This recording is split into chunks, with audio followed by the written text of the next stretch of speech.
Hello, everyone, and welcome to the fourth edition of Finding Our Freedom. As this is the first edition for 2026, I want to start by wishing everyone a peaceful and purposeful year ahead, especially with all the uncertainty that this year has already thrown on us. Again, I want to thank Ms. Sandra Hill and her team for supporting me and my team in making this show happen. Finding Our Freedom is about the positive political and socioeconomic change that we need to see in the Caribbean and how to make it happen. We aim to transform how Caribbean people understand the challenges in this region and empower everyone with actionable solutions to drive real change in our communities and our countries. The title for this show, Finding Our Freedom, is based on Nobel laureate, development economist Amartya Sen's definition of socioeconomic development as the progressive removal of various unfreedoms. He suggested that freedom is constitutive of socioeconomic development. Now, freedom comes from self sufficiency. So, we will be exploring the ways in which we as Caribbean people can secure greater levels of freedom via strengthening our own self sufficiency on an individual and a collective level. Freedoms also require and depend on everyone taking responsibility. So, we will explore the ways in which we as Caribbean people can live more responsibly and can hold our leaders to account for delivering on their responsibilities. On this episode of Finding Our Freedom, we discuss the British Virgin Islands as they progress on their journey towards freedom and independence from the United Kingdom. And to share their journey, joining me today is a long standing friend, the Special Envoy of the Premier of the British Virgin Islands, Mr. Benito Wheatley. Benito, welcome to Finding Our Freedom. Thank you so very much, Marla. It's a pleasure to be with you. Thank you, and thanks for making the time to join us today to discuss this very important issue for you and your people in BVI. Unlike anybody else in the Caribbean, you all are on a journey that's quite unique at this point in time. And so I wanted to start the discussion by asking you to give us some background on how the relationship between the BVI and the UK has evolved or devolved over the past decade or so. Yes, Marla. The relationship between the BVI and UK is a complex one. We are a British overseas territory, which means we are not independent. However, we have a high degree of self-governance, but yet we are still a colony. Our political system is essentially a mixture of democratic governance and colonial governance. And these two things don't mix very well, as you can imagine. So there's often friction, although we have had a good partnership and balance over the years.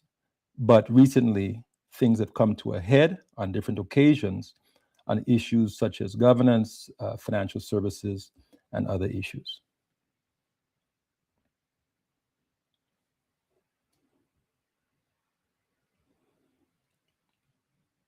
Marla, I'm sorry. Unfortunately, I'm not hearing you. We've lost you, I think. Oh, okay, no, sorry, I muted myself. Silly me. Thank you for letting me know. Um, Mhm.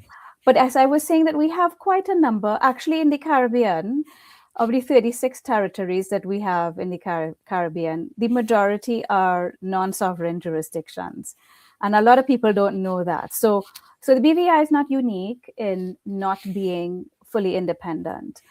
Um, and generally, we do see from time to time various jurisdictions sort of raising their heads and agitating for independence, and lots of sort of domestic conversations take place, and in the especially around election times. I've seen that happen a lot in the Dutch jurisdictions, for example, and and so just walk us through, give us an idea, especially since it has, a country in the Caribbean hasn't gained independence since the 1980s. I think we talked about St. Kitts being the last one.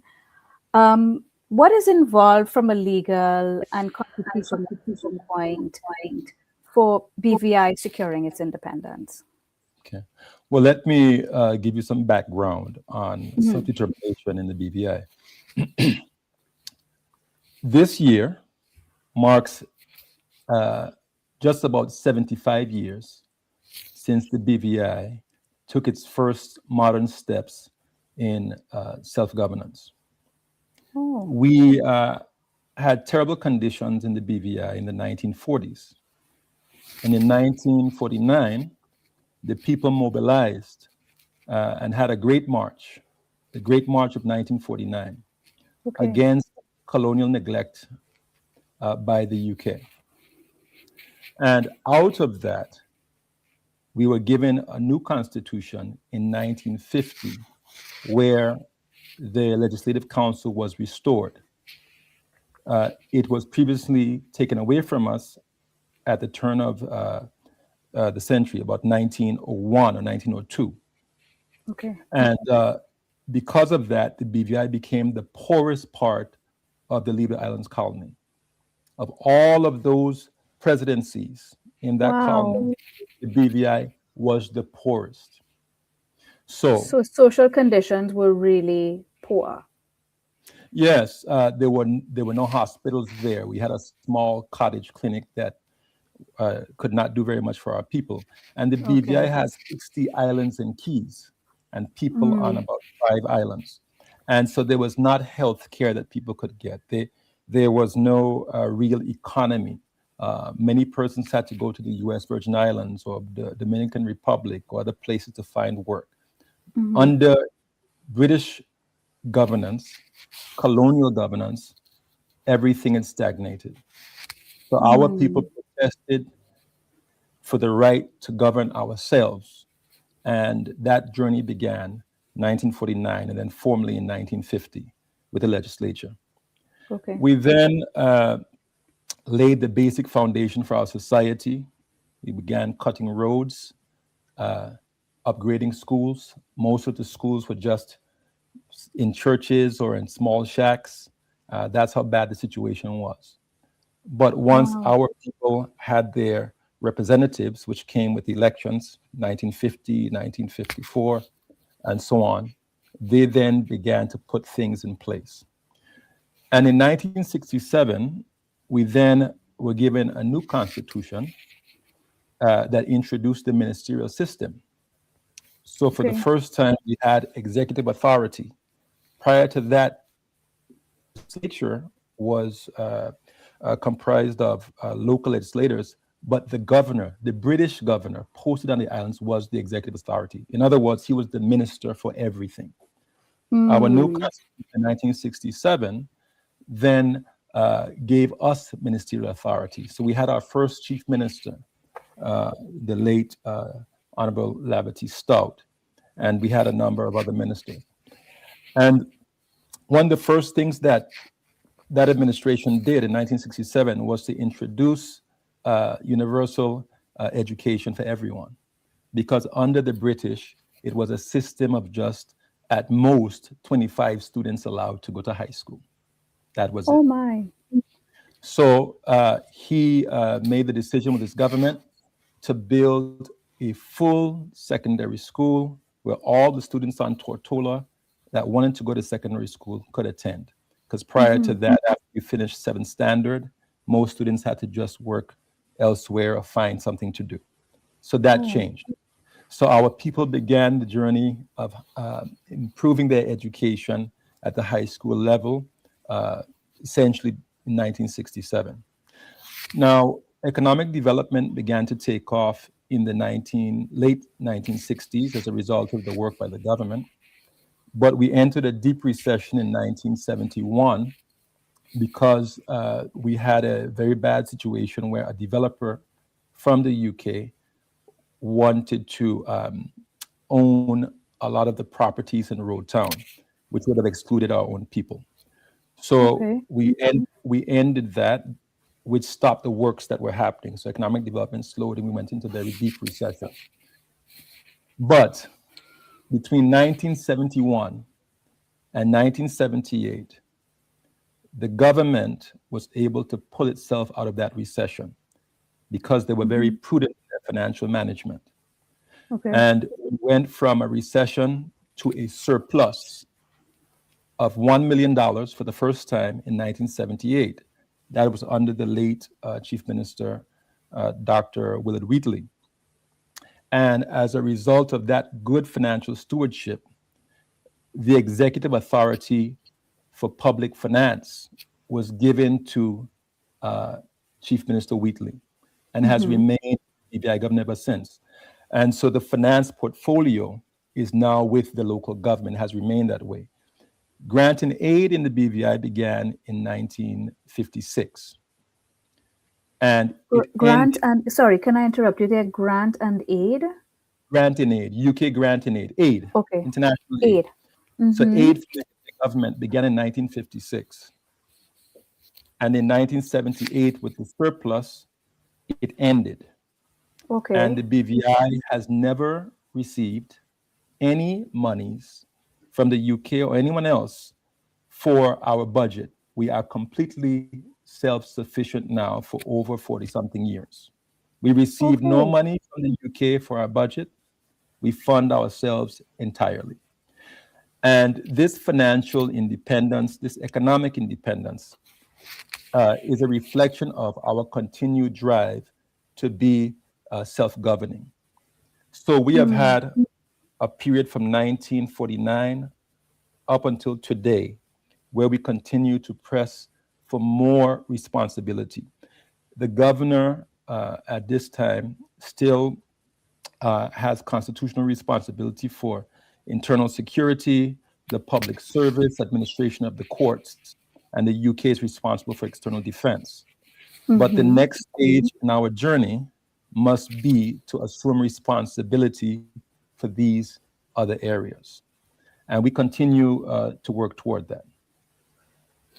Okay, so just to be clear, when you're hit with a natural disaster, we've had hurricanes and storms and so on that come your way almost every year.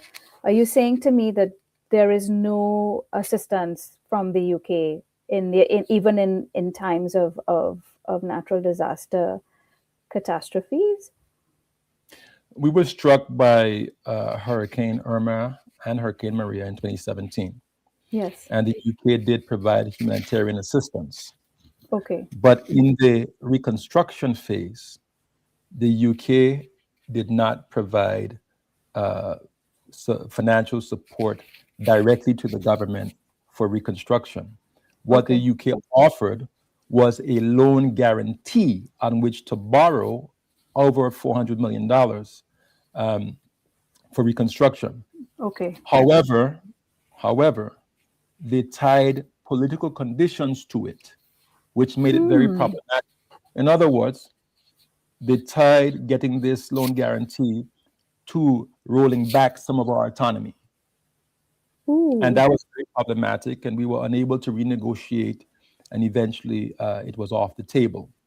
So we have taken the past 8 years using loans that we could get from CDB, about 100 million. And recently we borrowed again another 100 million. We've taken the time to rebuild the country, but it's taking longer than expected because we don't have the resources necessary to build everything up at the same time. So we, in the event of a natural disaster, it is a political decision as to whether the UK will help us to rebuild or not. Their claim was that because of the OECD DAC rules, they could not use their funds directly to assist us. Apparently, there's been some adjustments to the DAC rules that if you are devastated and your GDP per capita drops to a certain level, then you can get assistance. But the reality is that if the UK really wants to, it can take monies from other budget lines besides its international development budget that can be used to assist us. And we know that because they did it for Anguilla. Anguilla was given a grant of nearly $60 million US for their reconstruction. And if you go to Anguilla, you'll see that they have a new port, new airport, new this, that, and everything else. And they have benefited from the UK grant for reconstruction. We were not provided such a grant by the UK. Because is it also because Anguilla is not pressing for autonomy?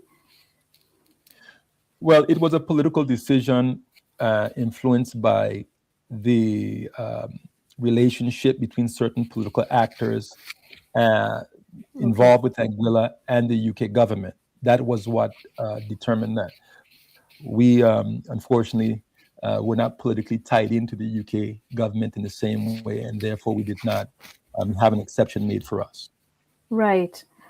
And then, of course, Anguilla is benefiting from .ai, that domain that, just sort of it's a windfall for them. But tell me what, in your view, and this is actually, it was a question that I had for you, but it also came in from one of our audience members in terms of what is the most difficult step or steps, hurdles involved in actually, from a constitutional standpoint, securing your independence. What does that look like? Okay, let me just mention a few things. Mm-hmm. In 1946, the UK agreed that the BVI would be placed on the UN's list of non-self-governing territories. There are currently 17 that remain. All of the Caribbean overseas territories are on that list. It's a list that is put in place by the UN General Assembly. Okay. And it is there because it is meant to assist those 17 members via support from the UN and the so-called administering powers to help them get to the stage where they can make a decision about their political future, the process of self-determination. Okay, so the UN is involved in this process of preparing the BVI as well as other territories for their independence. Well, yes, self-determination and achieving a full measure of self-government. And achieving a full measure of self-government, according to the UN, can be one of three things. It can be independence. It can be a free association. For example, you have that between New Zealand and the Cook Islands. Or it can be integration, where a territory decides to become an integral part of another state. So, for example, Guadeloupe and Martinique are integral parts of France. Right. They don't have the same status as the BVI, which is an overseas territory that has whose final status is undetermined. But according to the UN, the people of the BVI have the right to self-determination, as well as any territory on that list of 17 non-self-governing territories. And there are certain obligations that the UK has under the UN Charter to us. They are to assist us with the development of our free political institutions. They are not to take control of our economic or natural resources. They are not to interfere with our culture that defines us as a people, but they are supposed to partner with us to assist us in establishing self-governance and getting to the point where we can make a decision on our future. So one of the things that the UN does via the UN Special Committee on Decolonization, which is the UN body that oversees this, is that they can have visiting missions dispatched to any of the 17 to assess the progress of decolonization on the ground. Now, in the BVI case, we had one such visit in 1976. And at that time, we were, of course, very underdeveloped, but still growing. And we determined that we would continue to work on our economic development and developing our political institutions. And we will consider in due course what our next steps would be in terms of self-determination. In 2024, we had the second visiting mission in our history dispatched by the UN Special Committee on Decolonization. Okay. And out of that visiting mission, there was a report on the BVI. The report talked about the progress of decolonization and made a number of recommendations. Okay. The recommendations were as follows. One, the BVI should have an education program on self-determination to ensure that people are fully aware of what is involved. Two, a timetable for independence, because based on their findings, the UN's view is that the BVI is ready for independence. Ooh. Three, the BVI should negotiate for full internal self-government from the UK, that we should not be overseen in part by a governor, but that our own leaders should have full responsibility for running our society, the affairs of state. And then finally, an arbitrator to be appointed between by the UN to engage both the BVI and the UK on the next steps, which would involve a referendum, if required, for the people to decide their future. Those are the recommendations. Now, we welcome the report. We were very happy that the UN's findings reflected what many of us thought was the case, which it is, which is that we have developed to the point where we don't need anyone, you know, sitting over us indefinitely. We Right. pay for ourselves. We fund ourselves. The UK does not do that much for us in terms of our internal management, our internal affairs. Yes, they assist with internal security, but that is not something that's beyond the BVI government to manage. In fact, we fund all of the areas that the governor is responsible for in the BVI. BVI government funds it. The police are funded by the BVI. The public Right. service is funded by the BVI government, and courts. So we do all these things ourselves already. It's just that we pay for it and someone's in charge of it, somebody else, right? So Right. what the UN found is that you could do this yourself. You really can. Because in the case of other Caribbean countries, and you talked about St. Kitts and Nevis in 1983 as the last, we are in a much better position than any of those previous colonies that became independent in the Caribbean. We are stronger economically and politically than any of them were. So, if you think about the next 10 years ahead for BVI, where you have this second visit by the UN just under 2 years ago, and they listed some recommendations around educating people around what self-determination is all about, possibly having a referendum, etc., etc. Can you give us an idea? Like, let's take a 5-year horizon or a 10-year horizon, whichever you want, and tell us what that's going to look like for BVI in terms of the sort of concrete measures being taken towards self-determination. Okay. We are overdue for a constitutional review, which is an upgrade of our constitution. Right. They're supposed to happen every 10 years or so in terms of how the UK operates. But we have been delayed because of the hurricane in 2017 and other things. So we're overdue. Okay. So we had this visiting mission, but we also had a constitutional review process that we were undertaking, in which we produced a report, and that report made a number of recommendations, one of which is a decolonization commission that goes up that will handle the education program that was recommended.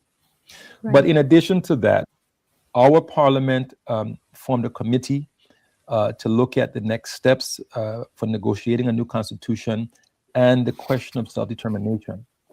And essentially they have agreed, which will be published very soon in their report, that we will request a referendum on a change of political status in 2031.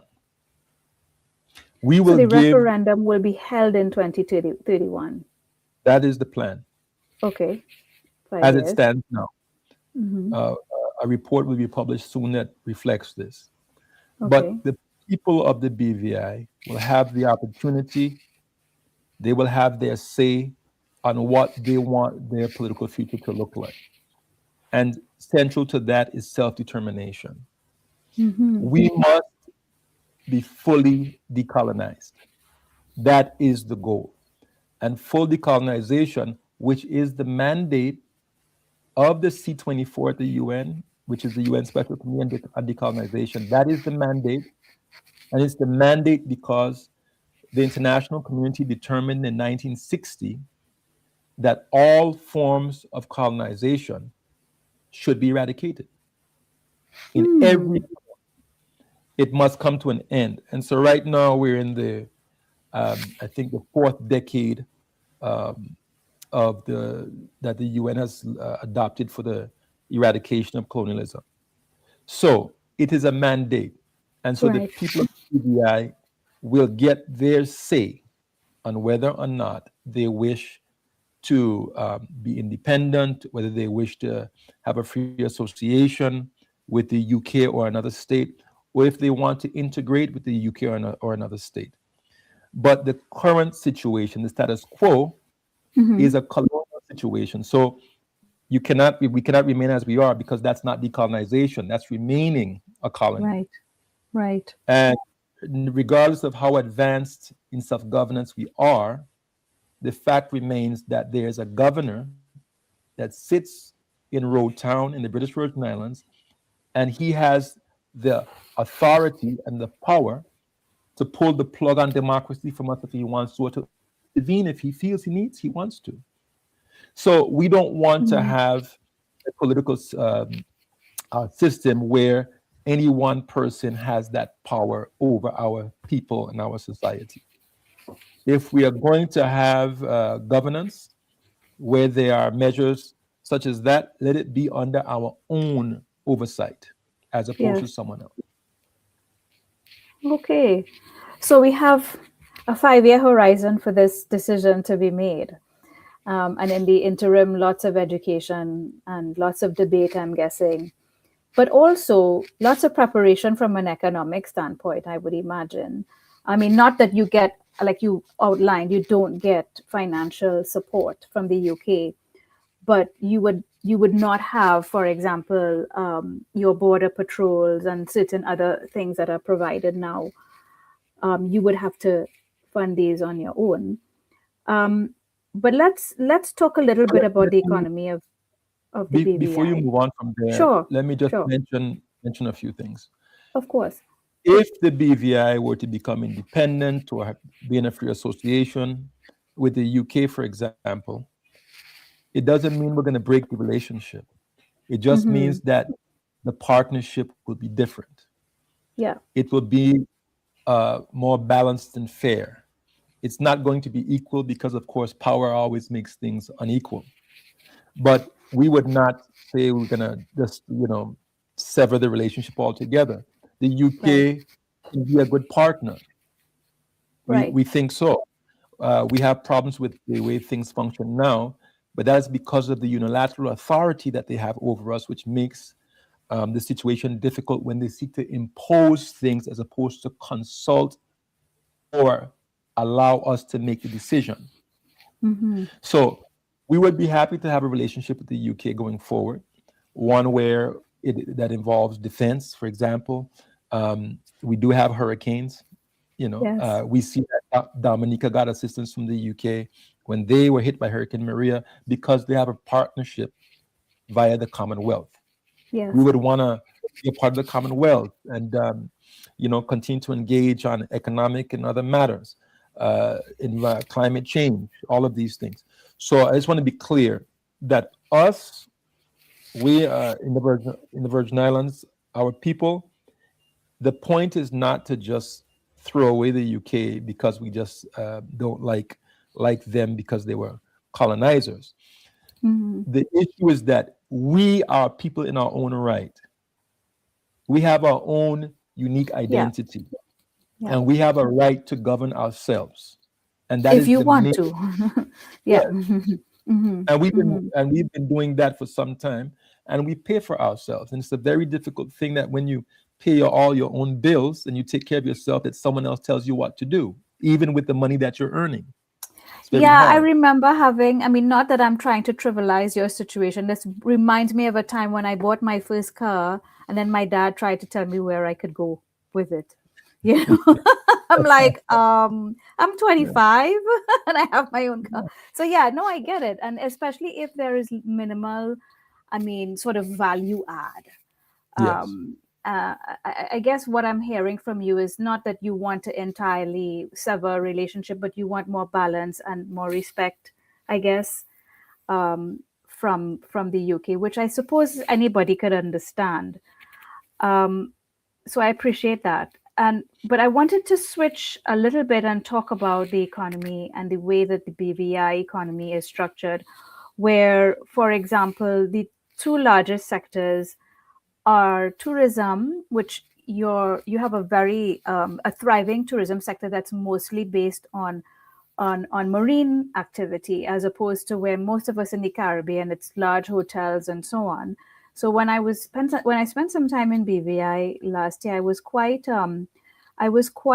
amazed at the amount of vessels on the water in Tortola and around Tortola. So you do have a thriving tourism sector, and you also have a financial services sector.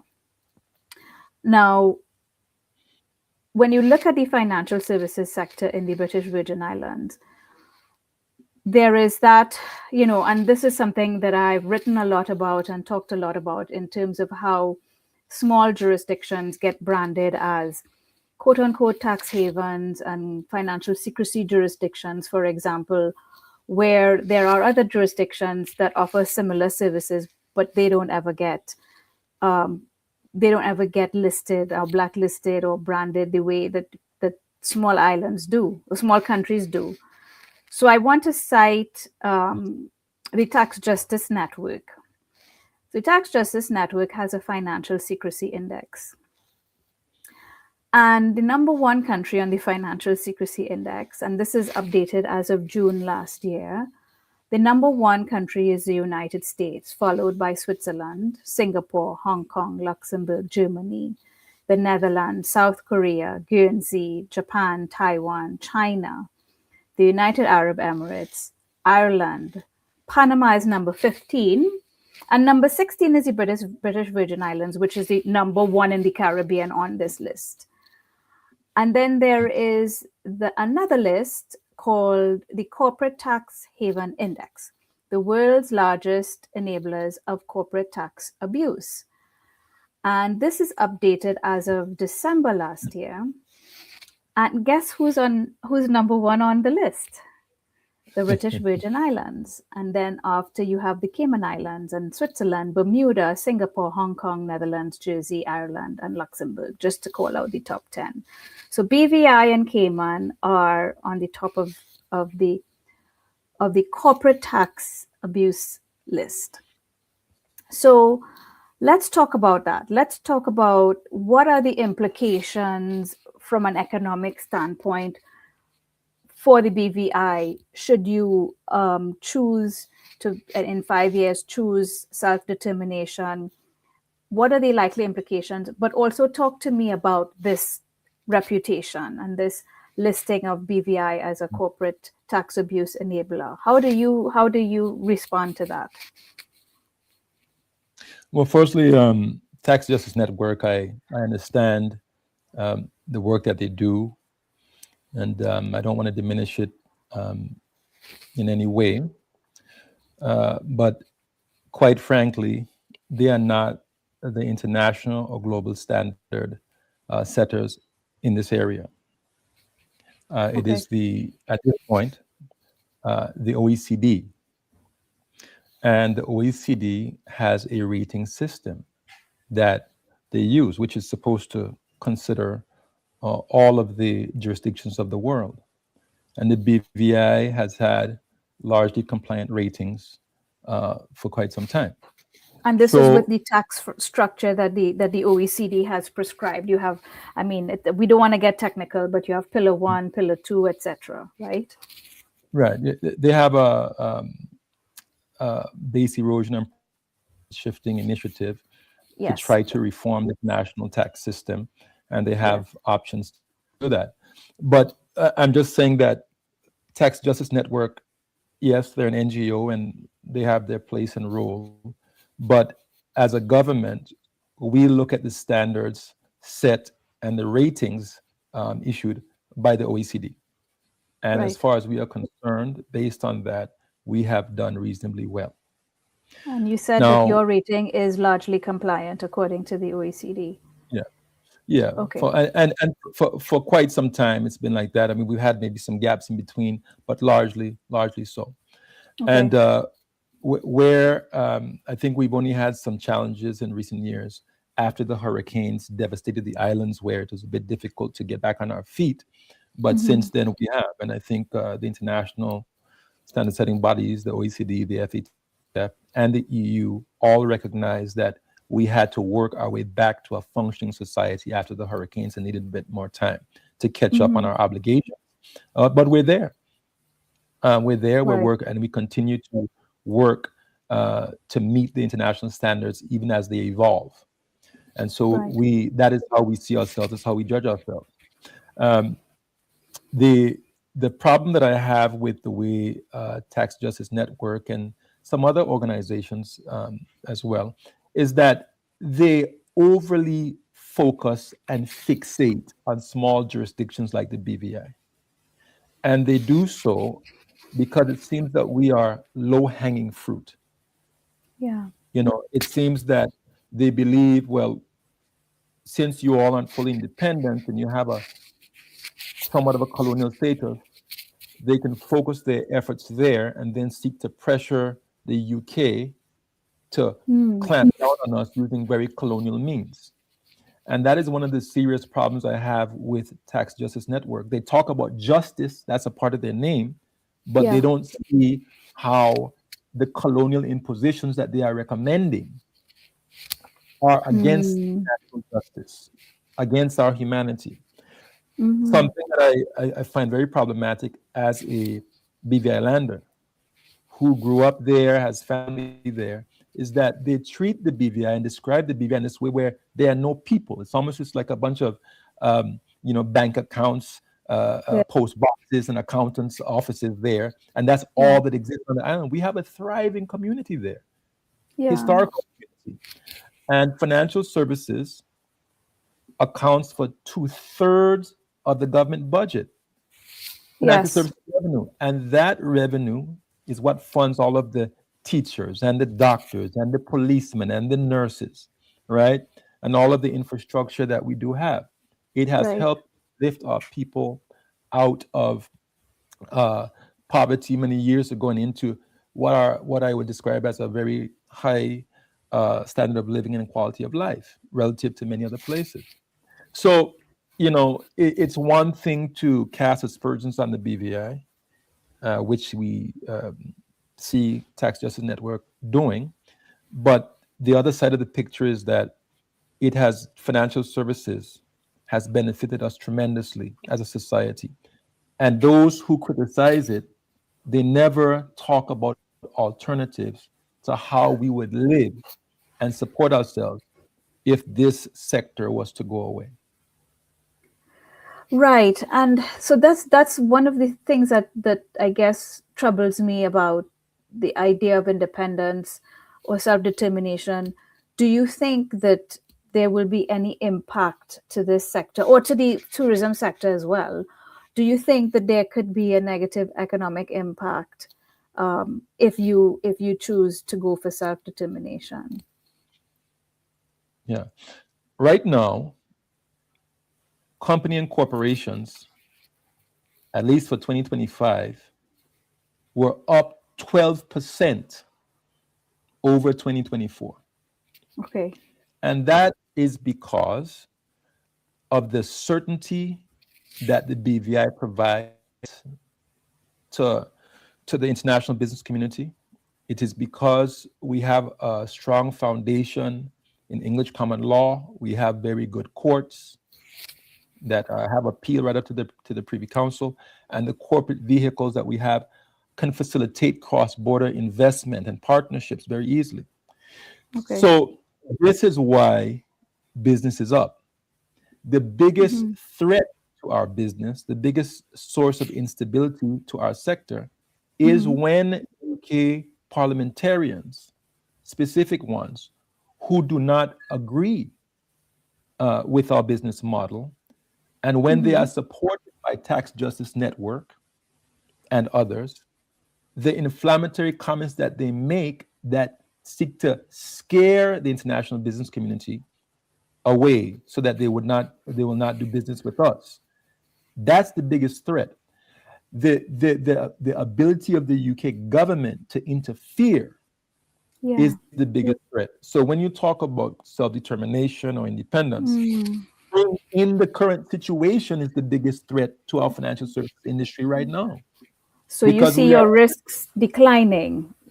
Yes, the risk right now to us is high. I mean, I'm not sure if you picked this up in the news, but you have UK MPs saying openly in the public that if the BVI does not comply with what they want, they will make life miserable for us. Right? They've made this threat publicly. Yes, you can go online, you can look at the UK Parliament website. They've said it's the last chance for us to do as they say, or they're going to take parliamentary action, which means an order in council or something draconian. And why do they feel they can do that? Because of the colonial situation. They feel that they can interfere. Now, let me just say one more thing about this, Marla, which I think is very important. For sure. Tax Justice Network and others, some of these UK parliamentarians, they treat BVI, Cayman, Bermuda, and the Caribbean territories in one way and have a separate standard for the way that they treat the crown dependencies of Jersey, Guernsey, and the Isle of Man. The kind of threats that they lob at the BVI, they did not do. They don't have make those same threats to Jersey. They don't make them to Guernsey or Isle of Man. They don't do it. And it's the same line of business. We're in the same line of business. No, I have been very direct about this. Is it because we're Caribbean? Is it because we are of African heritage? Yeah. Is that the reason why? Is there an assumption that since the people in Jersey and Guernsey and Isle of Man are of European extract, that they're more trustworthy than we are? Is that it? And I would like those parliamentarians in the UK that continue to threaten us, but not threaten them, and Tax Justice Network and others who continue to call for the UK to take action against us of a colonial nature. I would like them to tell us, is it because we are from the Caribbean? Is it because we have African heritage? Are those the reasons why, versus the very soft and gentle treatment that is received by these other jurisdictions within the so-called UK family? Right. What is it? They have to tell us. I just begin to wonder after the constant attacks, and you see the difference in the way that they deal with the crown dependencies versus the overseas territories. Because there is this push for the beneficial ownership register to be open, and I know that this came up in the Cayman Islands as well, where the overseas territories have a position that, once the UK does their bit, then the overseas territories will do theirs. But then there is also this sort of criticism of and fear that you make this registry of ultimate beneficial ownership open, and that can put certain people at risk. Where the stance of the Cayman Islands, for example, is that if a legitimate query comes in, we have a standard of responding within 24 hours. If it's a legitimate query, meaning from another country's authorities or a legal firm and things like that, or regulators and things like tax authorities and so on. But like, I can't like I shouldn't be able to go to the Cayman Islands and say I want to find out who owns this asset here or that property there, or tell me what does this person have in their portfolio, simply because of the kind of risks to people's safety, security, privacy, etc. What is your take on all of that? Yeah, well, there is a measure of transparency that is, I think, useful, and that begins with law enforcement. So, in the case of the BVI and the other overseas territories and the Crown dependencies, they signed an exchange of notes on beneficial ownership exchange with the UK in 2016. So, Right. UK law enforcement has direct access or immediate access to any information on ultimate beneficial owners that they request from these jurisdictions. They Right. will get it from, it can be as soon as an hour, even sooner than that, but certainly within 24 hours. And the And BVI has that standard as well. it's in place, it's already in place. It's been in place since 2016. Okay. And we have a system that provides that information very quickly. So the UK law enforcement has this in place right now. So Right. that is the issue, is not about law enforcement because they have the access. The Mm-hmm. issue is that there are other parties, such as journalists and civil society, who also want that access. Right. Now, the issue around access is and data protection is a human rights question. The Hmm. European um, Court of Justice did Yes. have a decision just a few That years was last ago. year or the year Yeah, before. Yeah. year before that, yeah, Mm-hmm. 2024, I believe, For. where Mm-hmm. you said, look, you cannot have an open register where any and everyone can just go in, see people's data, their personal information, where they live, their date of birth. These things, they said that's a human rights violation, and the EU's own human rights convention is what that's based on. Right. So the idea that you could have just had an open registry was flawed all along, which we had said for a number of times. We both said that law enforcement has a legitimate right to the information, especially if it's conducting an investigation. But other parties, there is an issue there. Now, the compromise that we have reached is that and which is what the European Court of Justice also mentioned, which is that there are others beside law enforcement who have a legitimate interest. Mm-hmm. Yeah. So, Tax authorities, for example. yes, exactly. So Mm-hmm. even some research institutions and others. So our system is similar to Cayman. They've set up a legitimate interest register where each application that's made has to demonstrate on its own merits that there's a legitimate interest. Mm-hmm. If that can be demonstrated, you will get the information you request. But we are not going to give it to you just on the basis that you're a journalist and you automatically should have access. No, the Right. UK's trust register doesn't operate that way. Right. So that's a double standard, is it? Exactly. It's a Mm-hmm. double standard and they know it. Uh, the trust register they have, you can't just have open access to by anyone. You can't just allow journalists to go in as they please. You have to submit requests individually, right? And it will Mm-hmm. be taken on its own merit. And once that one case is, if it's granted or access, and you want to look at something else, then you have to come back and apply again. And that is the Mm. best safeguard to ensure people's data and their privacy is protected. If you go any further, it's a violation.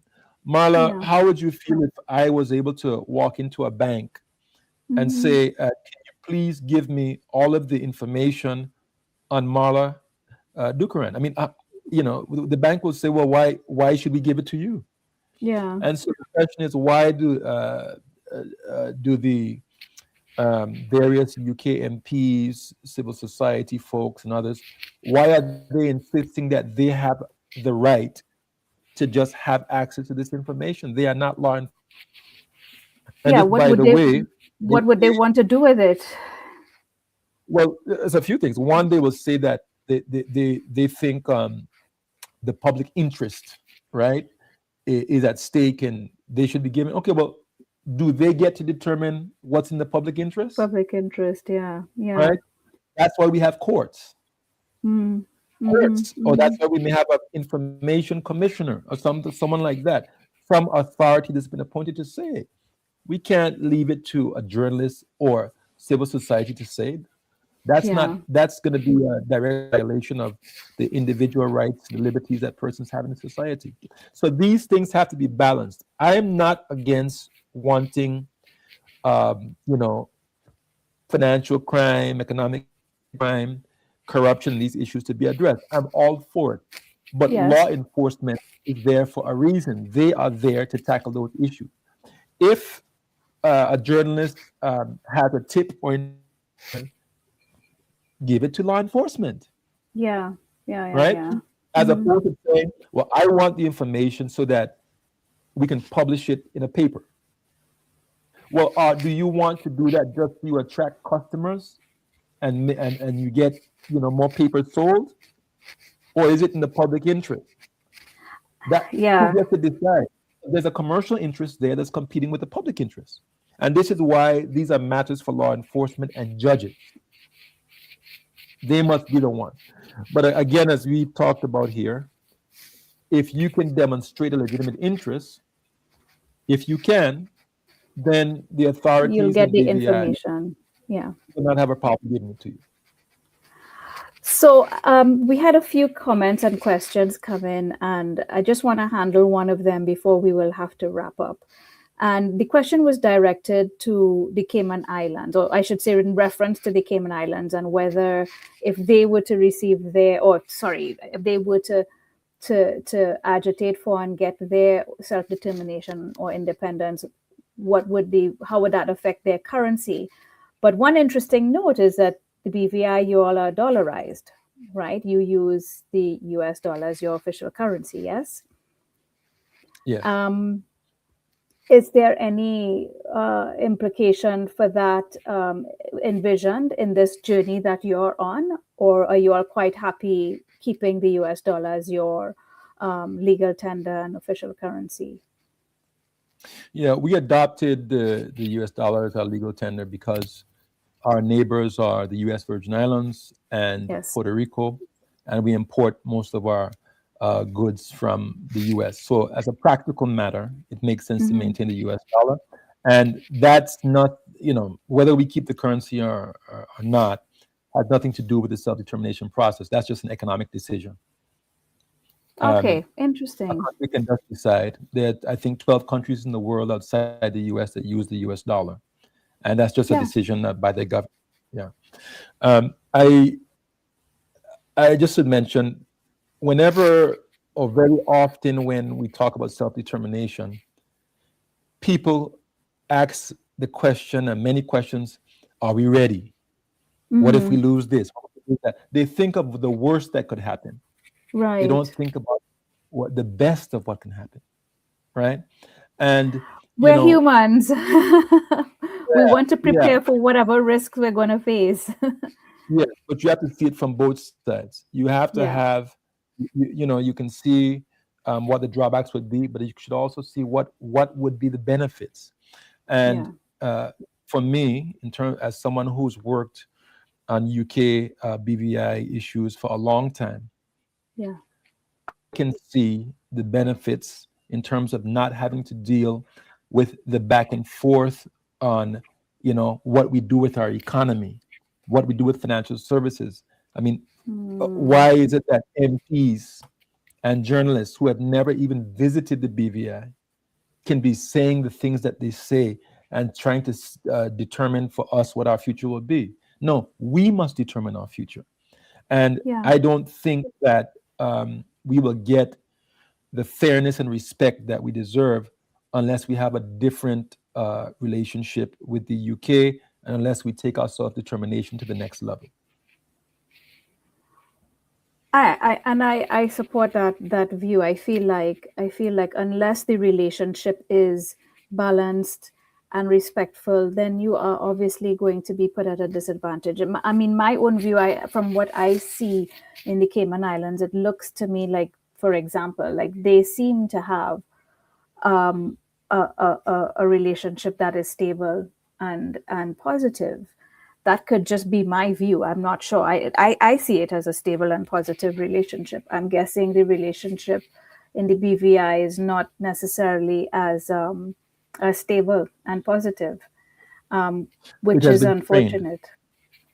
Yeah, our relationship has been strained for the past nearly a decade, and it has been strained over the tug of war between the UK and the BVI because of this colonial versus democratic governance.